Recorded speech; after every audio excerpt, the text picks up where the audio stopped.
Muito bem, queremos conversar hoje a respeito da República Democrática do Congo. Um país bem grande, incrustado ali no coração da África.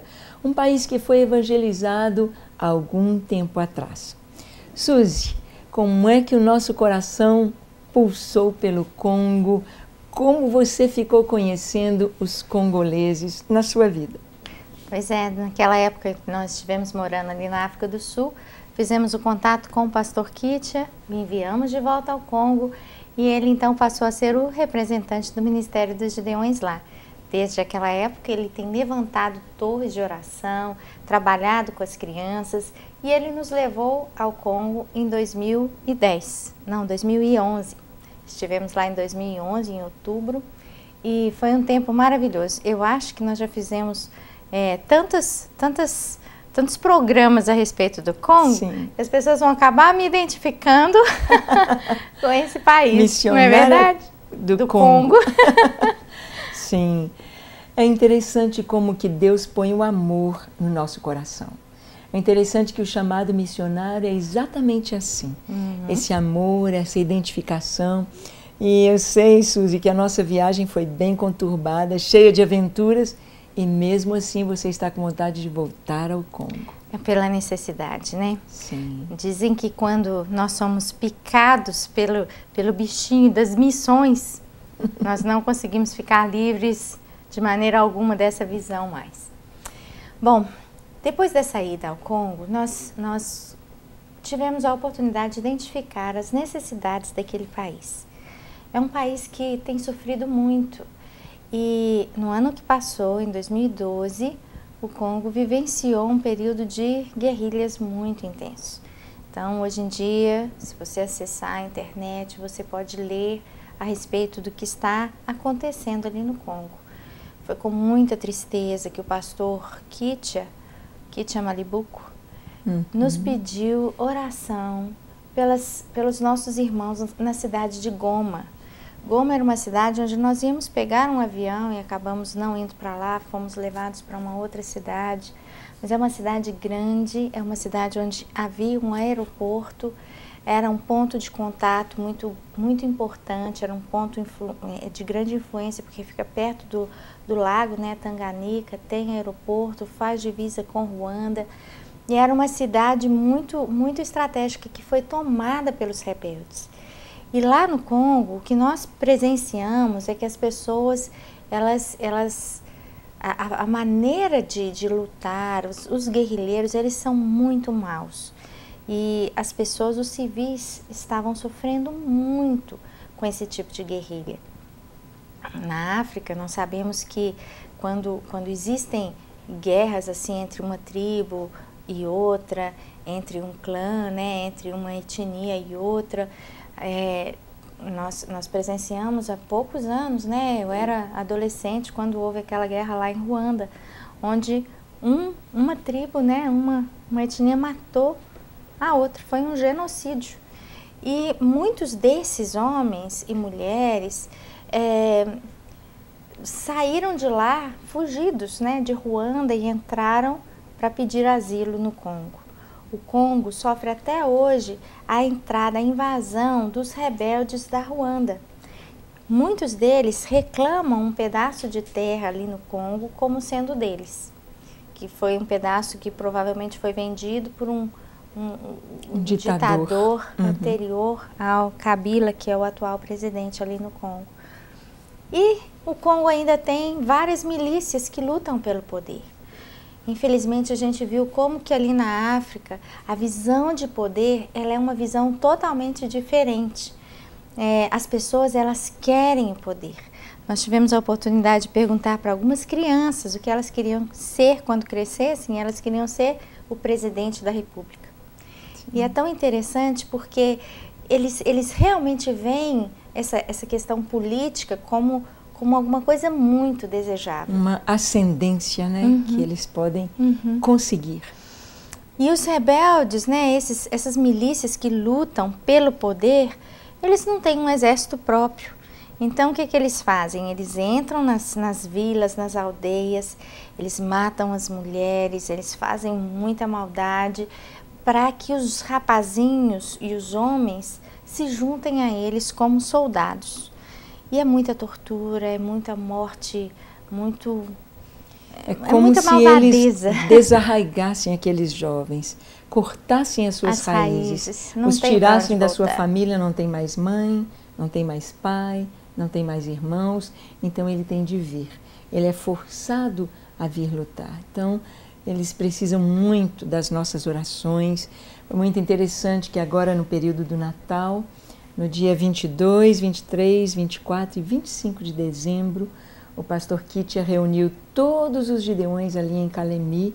Eles passaram os 4 dias juntos, dia e noite orando. Dentro da igreja. Orando pelo seu país, orando pelos pedidos de gideões.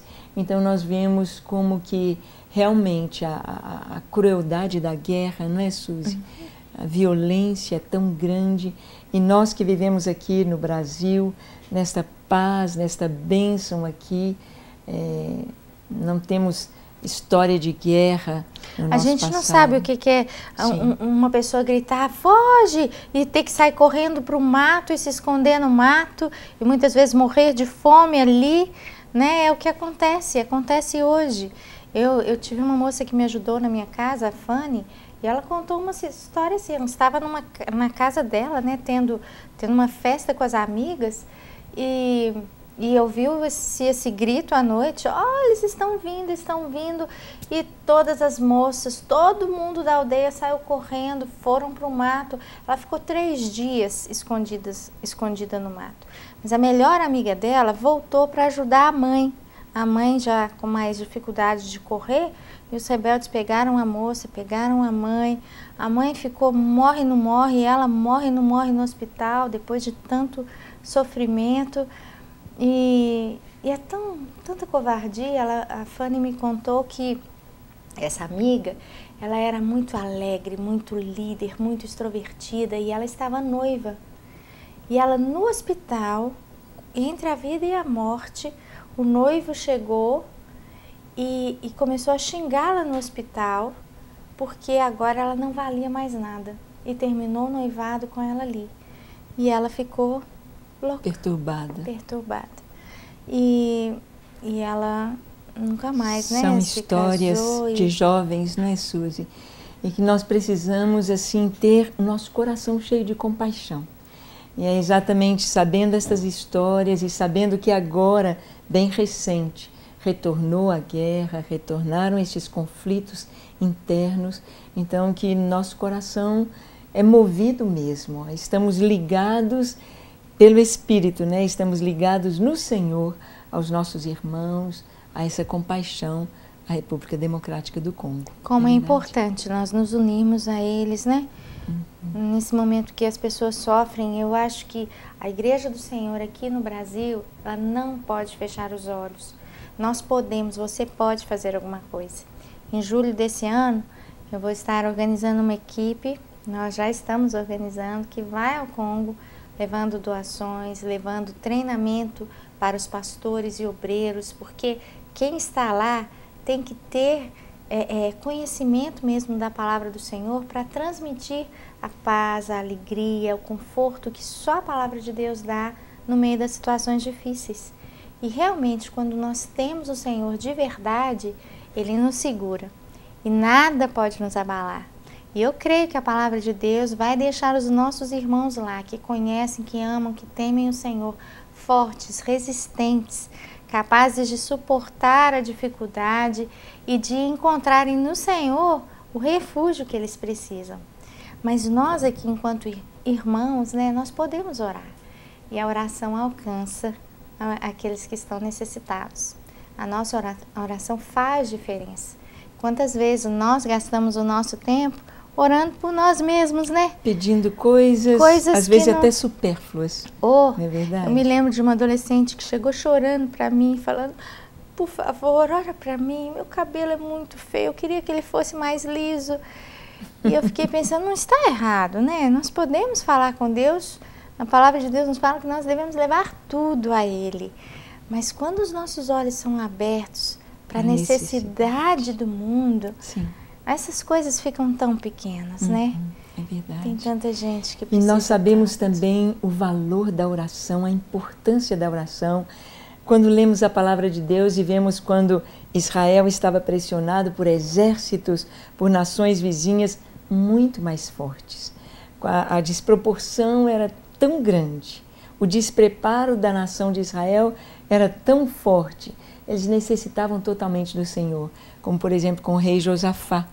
Josafá recebe o recado, olha, o inimigo está vindo e vem como gafanhoto e vem destruindo tudo à frente. Ele teve medo, seus joelhos tremeram e o que ele fez? Ele orou. Orou como representante da nação, orou com o coração contrito, com o coração quebrantado diante de Deus. E o Senhor deu a estratégia de orarem, de adorarem ao Senhor, de prepararem os levitas e formarem um coral para louvar ao Senhor. E foi tão tremendo que o inimigo, ele lutou um contra o outro e o povo de Israel nem precisou lutar. Foram ao chamado Vale de Josafá, né? Ficou sendo chamado o Vale de Baca, né? O Vale o Vale da Bênção, e apenas despojaram os inimigos. Então nós sabemos que aqui do Brasil, que de onde você está, sabemos que a Rede Super tem alcançado o mundo através da internet, em qualquer país onde quer que você esteja, você pode orar, levantar suas mãos e ministrar a bênção de Deus sobre o Congo, sobre estas guerrilhas, sobre o cessar, o vir a paz e o Senhor ser mais que vencedor ali. E nós vemos não só essa necessidade nesses tempos de guerra, vemos não só essa necessidade, mas vemos como um todo o país, não é, Suzy? Porque se ficam se trucidando, não dá tempo de progredir, de trabalhar. E seria muito importante que nós estivéssemos orando e levando realmente não só o nosso coração, a nossa mensagem, você se envolver orando, doando, participando.